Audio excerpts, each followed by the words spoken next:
आपका सिविल खराब नहीं होगा और कैसे आपको दोबारा लोन मिल सकता है। साथियों, अगर आपके पास पैसे हैं तो इनके पैसे दे दें और मरे हुए सांप को अपने गले से निकाल लें। नहीं पैसे हैं तो रव के तो ग्रह तो क्या करेगा, दुनिया का कोई ग्रह धरती पे आके आपका कुछ नहीं बिगाड़ सकता।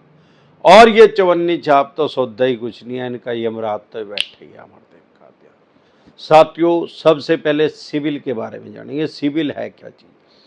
जैसे हमारा करैक्टर सर्टिफिकेट होता है, चरित्र प्रमाण पत्र होता है, ऐसे ही जो सिविल है ये हमारा फाइनेंशियल करैक्टर है, पैसे का चरित्र प्रमाण पत्र है। ये हमारी आदत बताता है, हमारा व्यवहार बताता है, हमारी नीयत बताता है कि हम पैसे लेके वापसी देते हैं क्या नहीं देते हैं। देते हैं तो टाइमली देते हैं या लेट करके देते हैं या बिल्कुल ही नहीं देते। जब भी हम किसी बैंक एनबीएफसी कंपनी के पास लोन के लिए अप्लाई करते हैं, सबसे पहले वो हमारा सिविल चेक करता है, मतलब हमारा फाइनेंशियल करैक्टर देखता है कैसा है कैसा नहीं। उसके बाद ये सिविल का जन्म कब हुआ? 1993 में आरबीआई की गाइडलाइंस आ गई हर बैंक के ऊपर, क्योंकि उस टाइम एनबीएफसी कंपनी का तो जन्म ही नहीं हुआ था 1993 में, कि कोई भी आदमी अगर 1 करोड़ से ऊपर के लोन को डिफॉल्ट कर रहा है, 1 करोड़ या 1 करोड़ से ऊपर का, तो उसका रिकॉर्ड रखा जाए। क्योंकि पहले क्या करते थे लोग, अलग अलग जगह से लोन ले लेते थे। अब आज 93 को गए हुए 31 साल हो गए, आज तो 1 करोड़ रुपए की इतनी वैल्यू नहीं है, लेकिन उस टाइम 1 करोड़ की वैल्यू आज के 50 करोड़ रुपए जितनी है। जिसने उस टाइम कोई प्रॉपर्टी 1 करोड़ की खरीदी, आज वो 50 करोड़ रुपए की है, तो उसका रिकॉर्ड रखा जाने लग गया। 99 आते आते आरबीआई की नई गाइडलाइंस इशू हुई कि भाई 25 लाख तक का भी कोई लोन डिफॉल्ट कर रहा है, अगर वो जानबूझ के कर रहा है, इंटेंशनली कर रहा है, तो उसका भी रिकॉर्ड रखा जाए। तो उसका भी रिकॉर्ड रखा जाने लग गया। बैंक अपनी इंक्वायरी करके देख रहा था भाई ये जेन्युइन प्रॉब्लम है या जानबूझ के डिफॉल्ट कर रहा है, तो उसका भी रिकॉर्ड रखा जाने लग गया। 2002 आते आते आरबीआई की गाइडलाइंस के अकॉर्डिंग कोई 500 रुपए का भी लोन डिफॉल्ट करेगा, उसका भी रिकॉर्ड है। 2002 से लेके आज तक 22 साल हो गए हैं। अब अनंत काल तक, जब तक दुनिया रहेगी, जब तक बैंकिंग रहेगी, लोगों का सारा रिकॉर्ड जाता रहेगा सिविल के पास। यहां तक तो हो गया सिविल। अब कोई चवन्नी छाप आपको कह रहा है सेटलमेंट कर लो, सेटलमेंट करने के बाद भी आपका सिविल खराब नहीं होगा या 6 महीने के बाद वो ठीक हो जाएगा, टोटल बकवास कर रहा है। अगर आपके अपना सिविल चेक किया, उसके अंदर राइट ऑफ हो गया और कोई आपको फोर्स कर रहा है कि अब आप सेटलमेंट कर लो, आपका राइट ऑफ हट जाएगा, राइट ऑफ तो हट जाएगा पर उसमें सेटलमेंट लिखा जाएगा। राइट ऑफ और सेटलमेंट एक ही चीज है, मान के चलो सिमिलर ही है। जितना इंपैक्ट राइट ऑफ करता है उतना ही इंपैक्ट आपके सिविल को ये करता है सेटलमेंट।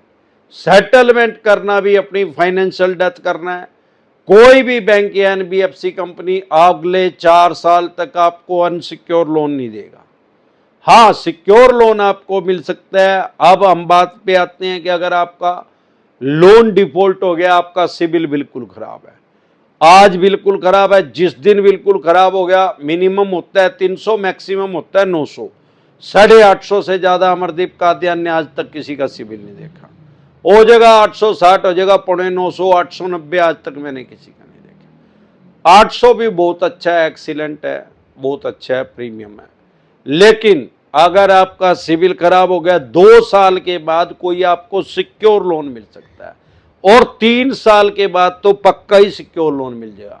क्योंकि कोई भी बैंक या एनबीएफसी कंपनी जब सिविल चेक करते हैं तो 3 साल, पिछले 3 साल तक के उसको कंसीडर करते हैं आपके सिविल को।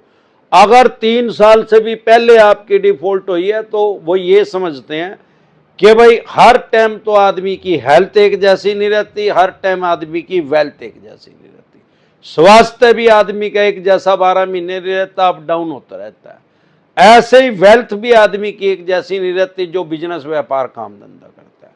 ज्यादातर एनबीएफसी कंपनी उसको इग्नोर कर देते हैं अगर 3 साल से पहले कहीं दिक्कत पड़ी है तो।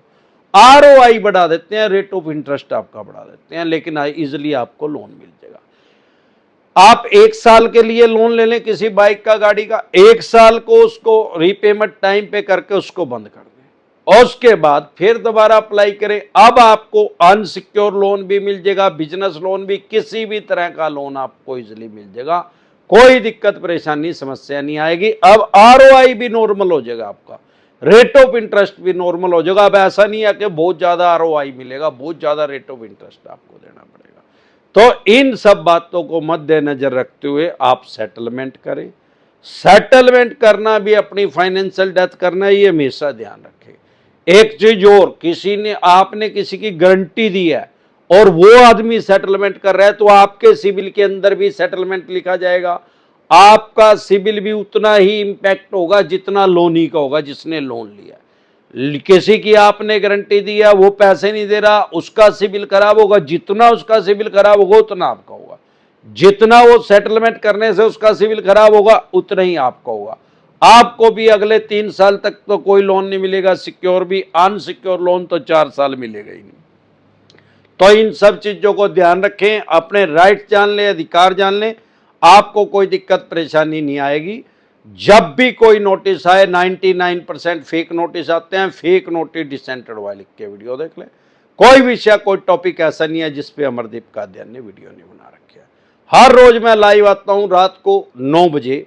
हमारा एक चैनल है डिसेंट एडवाइस के नाम से, जिसपे मैं 3000 वीडियो डाल चुका हूँ लोन से रिलेटेड। उस पर मैं डेली लाइव आता हूं रात को 9 बजे। तीजो त्योहार हो, 12 इतवार हो, आंधी हो, तूफान हो, मीह हो, बारिश हो, खांसी हो, जुकाम हो, नजलो, बुखार हो, लाइव में डेली आता हूं। एक बार जोर से मिलकर नारा लगाएंगे,